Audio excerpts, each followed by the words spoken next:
বিদ্যুৎ office, substation plus আমাদের যে মহাসড়ক সহ আমাদের বিভিন্ন উন্নয়নের ক্ষেত্রে এই নাগরিক অধিকার সংরক্ষণ কমিটি তাদের ভূমিকা পালন করে আসছে।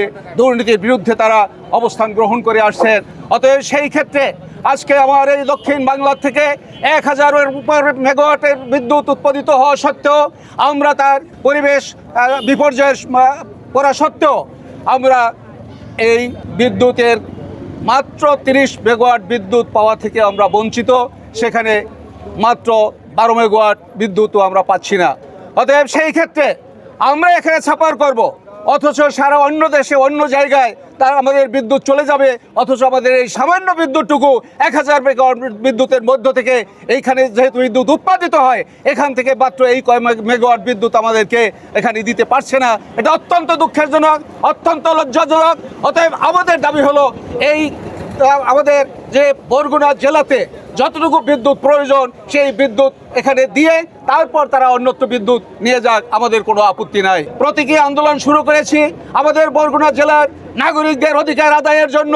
আমাদের যতটুকু যেতে হয় আমরা এই দেশের জনগণকে নিয়ে, বরগুনাবাসীকে নিয়ে আমাদের দাবি আদায় করে ছাড়বো ইনশাল্লাহ। আমরা কর্তৃপক্ষের কাছে এই কর্মসূচি শেষে আমরা স্মারকলিপি দেব। আমরা মাত্র 60টা দাবি জানিয়েছি। আমাদের 60টা দাবির মধ্যে প্রথম দাবি হচ্ছে বরগুনায় নিরবচ্ছিন্ন বিদ্যুৎ দিতে হবে। ঘন ঘন লোডশেডিং চলবে না। বিদ্যুৎ কোত্থেকে আসবে, কোথা থেকে পাবেন এটা আমরা জানতে চাই না। আমাদের কি চাহিদা রয়েছে, কতটুকু আমরা পাচ্ছি সেটাও আমরা জনগণ জানতে চাই না। আমরা চাই 24 ঘন্টা বিদ্যুৎ থাকবে, ঘন ঘন লোডশেডিং দেওয়া যাবে না। আমাদের দ্বিতীয় দাবি হচ্ছে আমরা নিজেদের টাকায় প্রত্যেকে মিটার কিনে বাসায় লাগিয়েছি।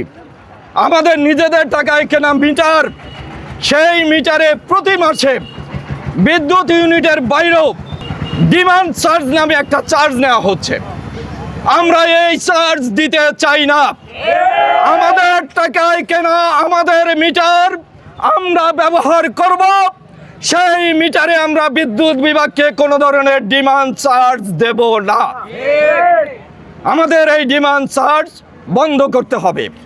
আমাদের তৃতীয় দাবি হচ্ছে গত 1 মাস আগে হঠাৎ করে বিদ্যুতের ইউনিট চার্জ বাড়ানো হয়েছে, যেটা ছিল পার ইউনিট 8 টাকা।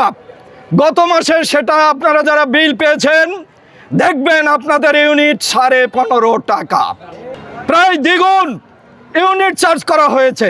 অথচ আমরা কোনো সার্ভিস পাচ্ছি না। সাধারণ মানুষের বিদ্যুৎ বিল দিতে কষ্ট হচ্ছে, হিমশিম খেতে হচ্ছে।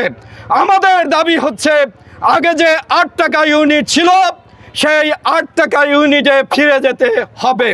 আমাদের মিটার দেখে আমি যে খরচ করেছি সেই অনুযায়ী আমার বিদ্যুৎ বিল করতে হবে। আন্দাজে বিল করা যাবে না। এভাবে আন্দাজে বিল করলে আমরা সেই বিল দেব না। কারণ আমরা বরগুনা জেলা শহরে খুব কম সংখ্যক লোক বসবাস করি। প্রায় 10 লক্ষ লোকের বেশিরভাগ মানুষ গ্রামে বসবাস করে। তাদের বিদ্যুৎ দেয় পল্লী বিদ্যুৎ। পল্লী বিদ্যুতের মাধ্যমে তারা বিদ্যুৎ পায়। আমাদের বরগুনায় যে পল্লী বিদ্যুৎ কেন্দ্রটি রয়েছে এটি নিয়ন্ত্রণ করে পটুয়াখালী। 84 সালে জেলা হওয়ার পরেও আমাদের পল্লী বিদ্যুৎ কেন্দ্র অন্য একটি জেলার নিয়ন্ত্রণে থাকবে। আমাদের দাবি হচ্ছে আগামী 15 দিনের মধ্যে বরগুনায় পল্লী বিদ্যুতের জোনাল অফিস করতে হবে।